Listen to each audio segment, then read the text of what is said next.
Hopefully, by this stage, you've nailed the tricky part and you now have a clearer idea of your vision, mission, and values. It's now time to get to work. A smart way of growing your career, during the early years of your career at least, is to keep your options open between the three different career routes. These include climbing the corporate ladder, developing your own product based business, this usually tends to be a B2C business model, and freelancing by setting up your own service based business. This usually tends to be a B2B business model. Regardless of which one you choose to focus on, the thing that glues these routes together and brings harmony to your career is the industry that you want to specialize in. There are a few benefits to focusing your career within a specific industry. The first benefit is that it will help speed up your professional development and your journey up the corporate ladder to your dream job. The common strategy when job hunting is to search according to your desired job role, regardless of what industry you end up in. However, we'd encourage you to go against this urge and instead focus primarily on understanding your industry and refocusing your job search by prioritizing that.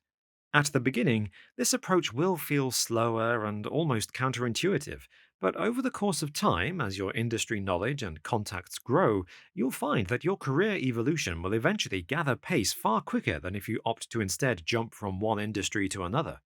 Of course, building up experience in your job role is important, but this experience can be built up faster than you think. When you're able to position yourself as an industry expert and demonstrate a wealth of industry contacts in addition to your job experience, you'll be putting yourself in a far stronger position. Essentially, the secret to supercharging your career is to build your industry knowledge and network. Secondly, another benefit of focusing your career on one industry is it will also mean you'll more than likely find a company culture that best fits your working identity. Research studies have shown that employees are more likely to stay with a company where they feel their contributions add value to the company's overall mission, rather than simply if they only identify with the job role at hand. Being able to contribute to a company's mission that aligns with your purpose and vision will give your job much more meaning, and you're far more likely to be happier at work. Last but not least, focusing on a specific industry and becoming an industry expert and then growing a relevant network are all key ingredients to becoming a successful solopreneur and developing your product and marketing. We'll be discussing this in more detail later in the course.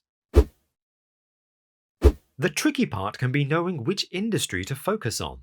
This usually depends on how specific your niche was when you created your vision. What you may find is that if you don't have a very specific niche, then your mission may fall under the scope of multiple industries.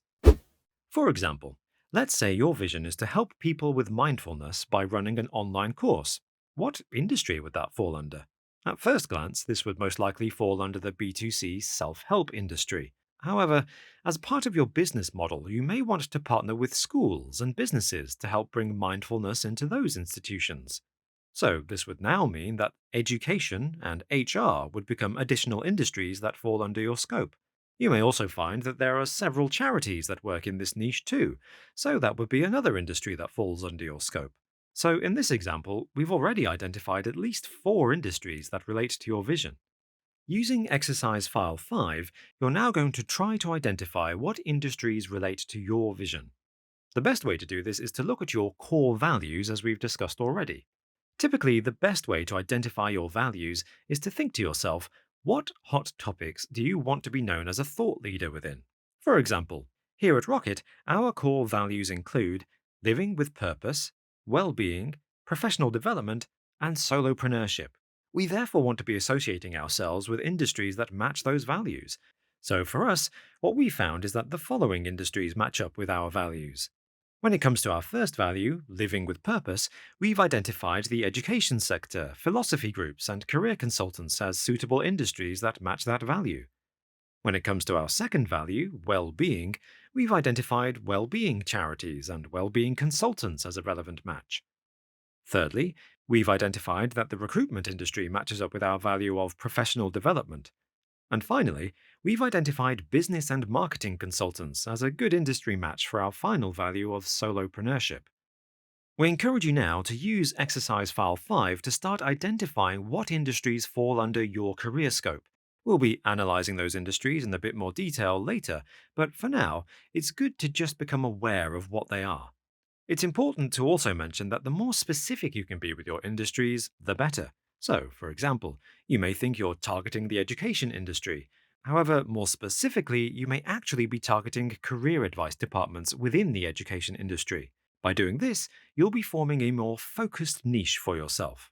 Finally, it's worth mentioning that for this exercise, there's no need to stress if it's not all 100% immediately obvious which industry or industries align with your purpose. This may very well be an exercise that you come back to later after doing your industry research.